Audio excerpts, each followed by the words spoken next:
La Galilée. Au nord d'Israël, une chaîne montagneuse avec de hauts sommets, une rivière et de nombreux ruisseaux, des paysages toujours verts, une végétation naturellement dense, nombre de vallées et de lacs, une région peu peuplée, mais la Galilée est un endroit unique. La capitale de la Galilée est Nazareth, la ville de Joseph et de Marie. C'est la plus grande ville arabe du pays, avec 66 000 habitants en 2008. Un faubourg, Nazareth-Ilite, ça veut dire Haute-Nazareth, est majoritairement juif. À Nazareth, la basilique de l'Annonciation est la plus grande des églises du Moyen-Orient. Elle a été inaugurée en 1964 par le pape Paul VI et consacrée en 1969 sur le site d'église plus ancienne, elle-même édifiée sur une grotte, identifiée comme étant celle de l'Annonciation. Avant d'arriver à Nazareth, nous passons à Cana, où, selon la tradition, Jésus a transformé l'eau en vin lors d'une cérémonie de mariage dans ce village. Non loin de là est le mont Tabor. Du haut de ses 588 mètres, le mont Tabor domine les vallées alentours. Le Tabor ressemble à un autel surélevé que Dieu aurait construit en son propre honneur. De par sa forme particulière et sa situation, il semble déclamer de toute sa puissance un chant pétri de sensibilité. Le mont Tabor surplombant les environs est fréquemment mentionné dans les écrits saints. Jérémie 46, 18, Psaume 88, 13. Le mont Tabor est mentionné dans les 3 principales religions monothéistes. Dans la tradition chrétienne depuis le IVe siècle, le mont Tabor est lié à l'événement de la Transfiguration. Et il fut occupé par un nombre non négligeable de moines et d'ermites.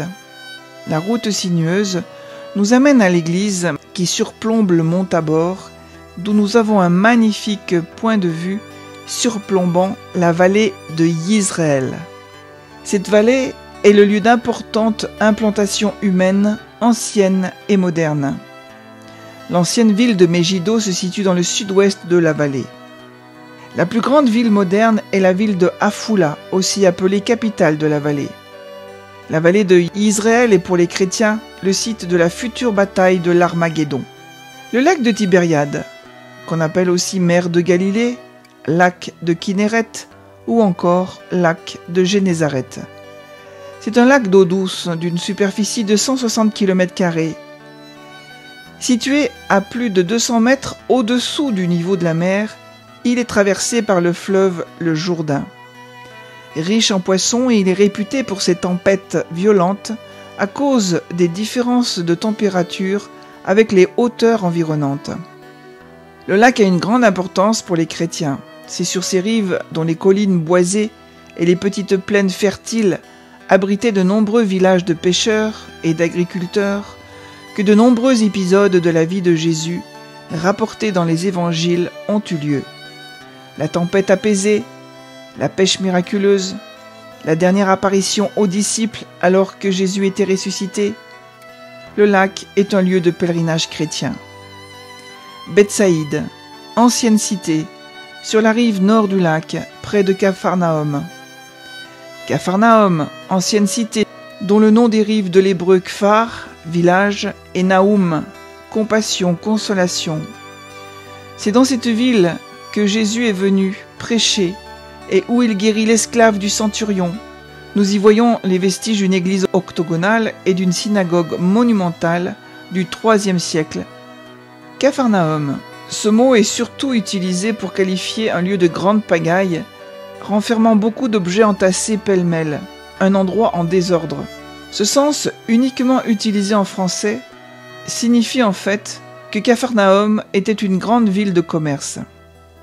Le mont des Béatitudes, tout près, c'est le site du sermon sur la montagne où Jésus proclama « Heureux les artisans de paix, car ils seront appelés fils de Dieu ».